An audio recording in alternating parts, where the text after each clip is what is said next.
Hello everyone, I am Rakshita studying Electronics and Communication Engineering in Sri Venkateswara College of Engineering, Bangalore. Today we are going to discuss about an important topics in Module 1 of Civil Engineering. Let's move forward. What's the definition of a civil engineering? Civil engineering is the oldest, broadest, and the simple of the various engineering field. It is mainly related to planning, analysis, design, construction, and maintenance of buildings, roads, bridges, dams, tunnels, and other structures by the use of physical laws and mathematical equations and theory of mechanics. We will know about the scope of the different fields of civil engineering. The first one is surveying, second is structural engineering, third is geotechnical engineering, fourth is hydraulics and water resources, fifth is transportation engineering, sixth is environmental engineering, seventh is construction planning and project management, eighth is earthquake engineering, ninth one is remote sensing and GIS. Let's know one by one. First one is surveying.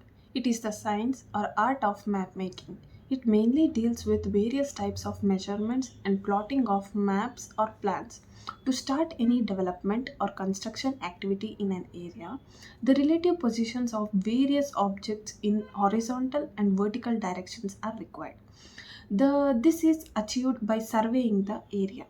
Modern instruments are distance meter, total stations, theodolite, etc. Modern technologies are photogrammetry and remote sensing, GPS, have made surveying easier. Let's move forward to the second one. Building materials. The materials used for the construction of any structures are called as building materials. To get good shelter in terms of durability, safety, and maintenance, materials are used in building construction should be of good quality.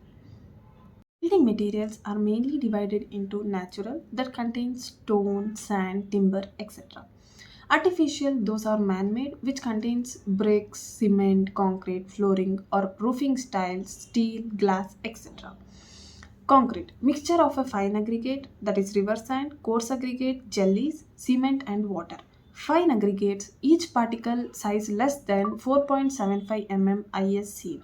Coarse aggregate, particle size more than 4.75 mm. Mortar, mixing of a cement and sand with the water is called as mortar. RCC, reinforced cement concrete. Composite materials of concrete and steel is termed as RCC. Is geotechnical engineering. It mainly deals with the study of the soil, its types of a soil, and their properties. Soil properties may change from place to place, depth to depth, or layer to layer, even in the same place, season to season. Geotechnical engineers analyze the soil to determine the suitability to support extreme loads. Proper geotechnical engineering is essential for the safe and the secure structure. The fourth one is structural engineering. Analysis, assessing or determining the internal forces or stresses developed in the structural components of any structures due to applied load is called as analysis. Design, fixing or finding the suitable dimension, that is breadth, depth, length, etc. for the structural components of any structures using various methods is called as design. Structural engineers design steel, concrete, or timber framed structures such as tall buildings and towers, bridges, dams, retaining walls, foundations, stadiums. The fifth one is construction planning and project management. Construction planning. It deals with the different types of the construction of the structures like buildings, roads, bridges, etc. Construction of the underground tunnels using modern equipments, construction of the floating structures. It mainly includes excavation of soil, construction of foundation, concreting, finishing, etc. with different techniques and methods. Project management. Planning for the construction equipment and machinery for construction project deals with planning, scheduling and execution of the construction activity related to the project. Comprises of men, material, time and money management. Emphasizes will be on new construction practice such as precast construction, and pre-stressed constructions, safety of a men and material, utilization of the marginal materials, etc. The sixth one is hydraulics and water resources and irrigation engineering. Hydraulics. As we know that the water is very important need for all human beings, it mainly deals with the study of the mechanics of water and its flow characteristics like pipe flows, open channel flows, dams, irrigation, hydropower, etc. Applications. Determination of the fluid properties such as density, vapor pressure, etc. Design of the valves, pipes, gates, etc. Design of the hydropower system, etc.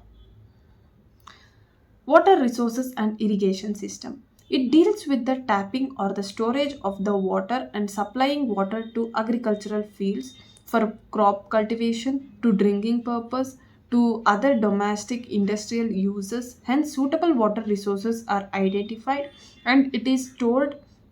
Identifying plants, planning, building water retaining structures like dams, tanks, and carrying stored water to needy area is known as water resource engineering. Irrigation, artificial supply of water to crops by different methods known as drip, sprinkler, irrigation is known as irrigation. The seventh one is transportation engineering. It plays a very important role in economic development of the country. It mainly deals with the study of existing transportation system and their improvement for the safe drive. It mainly includes design, construction and management of the roads, railways, navigation and air roads. The various modes of the transportation are roadways, railways, airways, and waterways. Let's move forward to the eighth one, which is known as environmental engineering. This is an important branch of the civil engineering which covers both water supply and the sanitary engineering. The science of the civil engineering deals with the subject of tapping water from different sources, testing its quality, purification process, and the distribution of the water to the consumers. Similarly, the environmental engineering encompasses the subject of treatment of waste which originate from different sources and deals with the removal of the harmful substances in these waste by different processes. And one is remote sensing and GIS. The improvement in the space technology availability of the GPS enhance the scope of the geographic information system. Good mapping technique helps to get required information accurately and quickly to effectively manage and monitor the available resources for the optimal use. GIS is an high-tech equivalent of map. It represents a means to locate ourselves in relation to the world around us.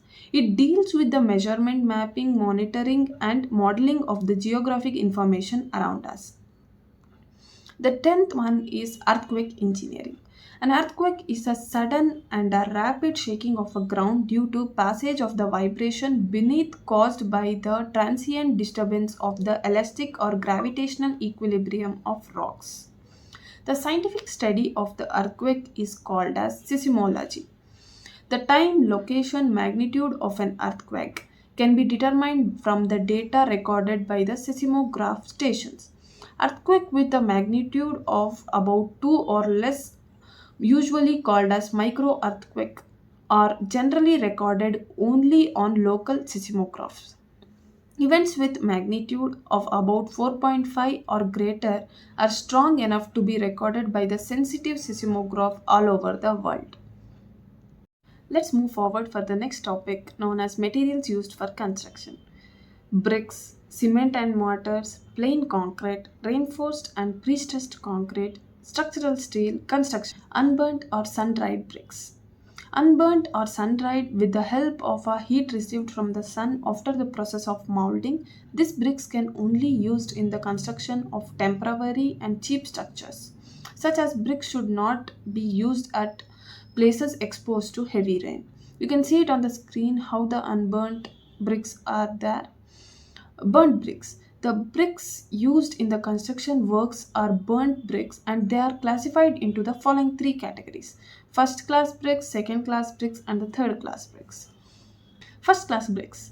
It has a plain surface, sharp edges, and the size with a tolerance in the dimension plus or minus 3%. uniform red or brownish in color, high crushing strength not less than 10.7 nmm square, machine molded, effluence nil, water absorption less than 15%. They are used for the exterior wall brick works, short columns, and arches. Second class bricks. Slightly uneven faces and edges with a tolerance in the dimension plus or minus 8%. Uniform colored but may be slightly overburnt. High crushing strength not less than 7 nmm square, hand molded. Effluence little. Water absorption less than 20%. They are used for the internal walls and the compound walls. Third class bricks may be distorted with the blunt edges, overburnt or underburnt and non-uniform color, high crushing strength not less than 3.5 nmm square, hand molded, largely used effluents, water absorption less than 25%. They are used for the flooring, paving, small brick foundations and brick bat lime concrete. The second one is cement. A cement is a binder, a substance used for the construction that sets, hardens, and adheres to other materials to bind them together. Types of cement: ordinary Portland cement, OPC. Ordinary Portland cement, also known as OPC, is a type of a cement that is manufactured and used worldwide. OPC cement are available in three grades such as 33 grade, 43 grade, and 53 grade. The second one is Portland Pozzolana cement PPC. Portland Pozzolana cement is prepared by grinding fly ash with Portland cement. Third one is Portland slag cement. Portland slag cement is a type of a Portland cement obtained by mixing Portland cement clinker and the gypsum with a granulated blast furnace slag. Let's move forward to the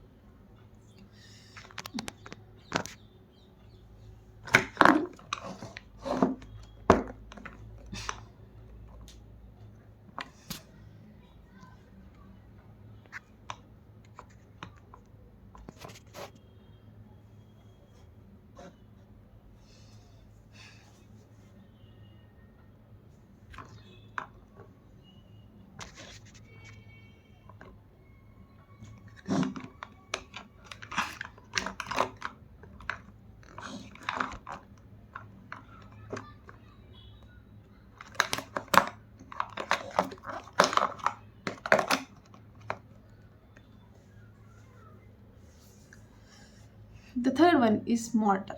Mortar is a mixture of a cement, sand, and water. More uses of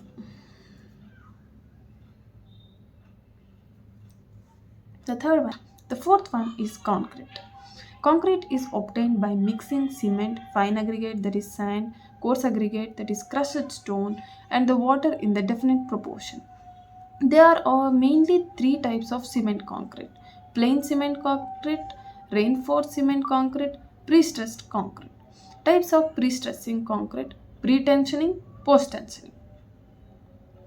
The first one is plain cement concrete, PCC. Plain cement concrete is the construction material composed of cement, fine aggregate, and the coarse aggregate mixed with water which hardens with time. Types of plain cement concrete. The first one is normal strength concrete. The concrete that is obtained by mixing basic ingredients cement, water, and aggregate with will give us normal strength concrete.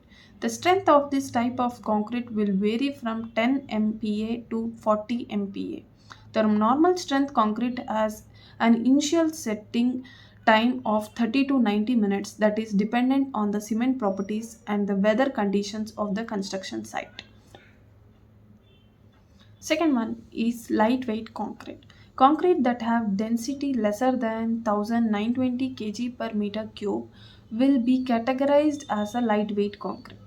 They use the lightweight aggregates in concrete design will give us lightweight aggregates. High density concrete. The concrete that have density ranging between 3000 to 4000 kg per meter cube can be called as the high heavyweight concrete.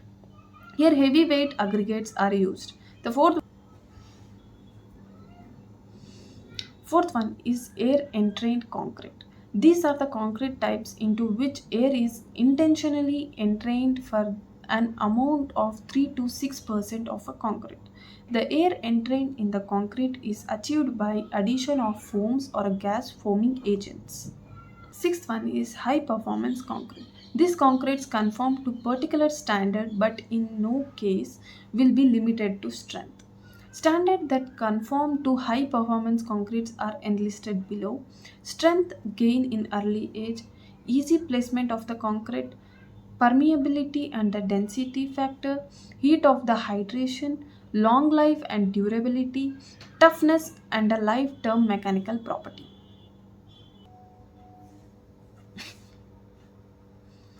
The second one is reinforced cement concrete RCC. Concrete has a very high compressive strength but low in tensile strength. Wherever tensile forces are involved, like in slabs and beams, it is recommended not to use plain concrete. So, adding steel to the concrete is the solution. As we know, it has a high tensile strength and also possesses good compressive strength. However, the bond between the concrete and the steel works well when these two are combined, called reinforcement. After the alliance, the material is known as the reinforced cement concrete. Uses of the reinforced cement concrete. It is used for precasting railway sleepers and electric poles.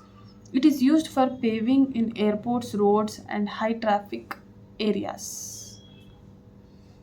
Pre-stressed concrete (PSC).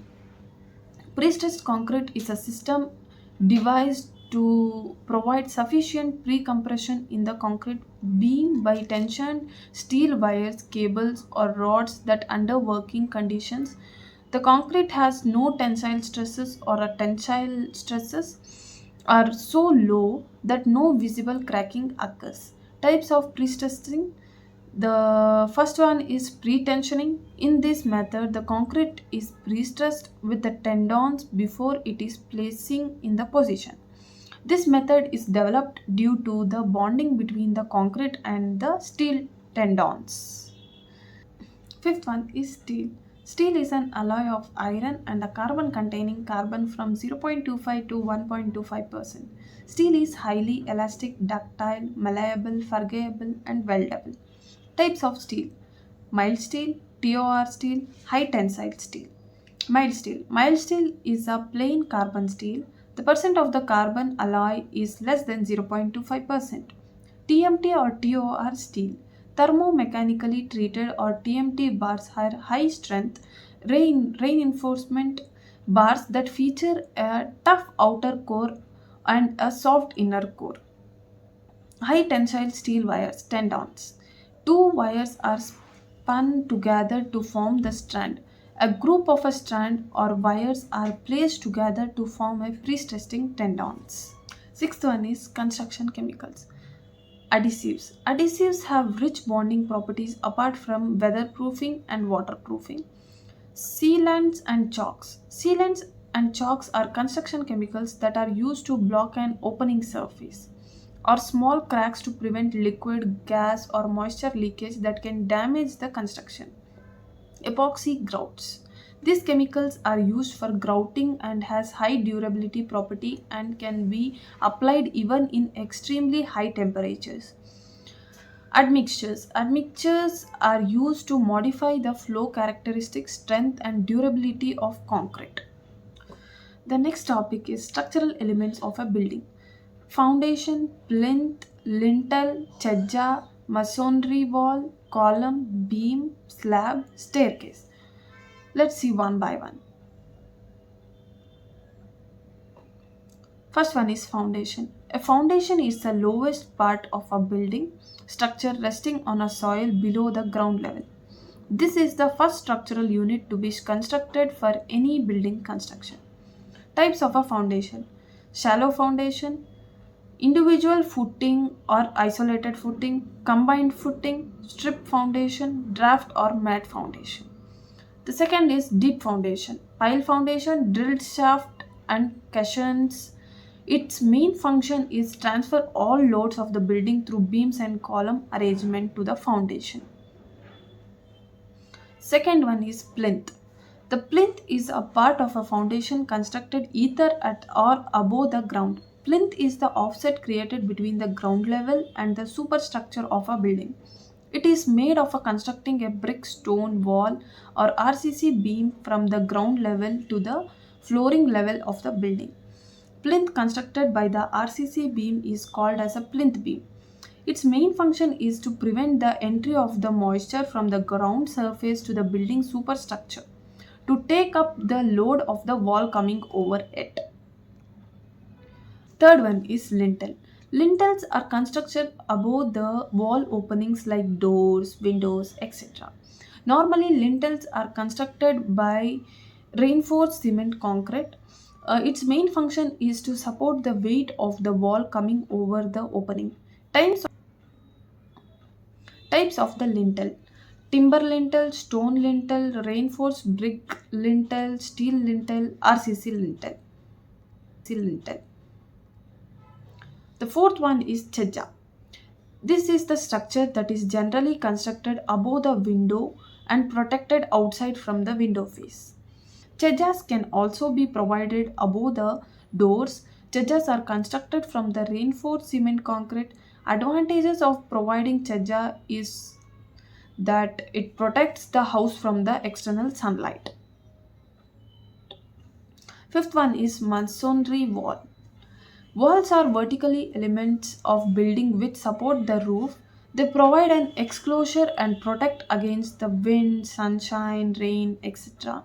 Doors and windows openings are provided in the walls for the ventilation and access to the building.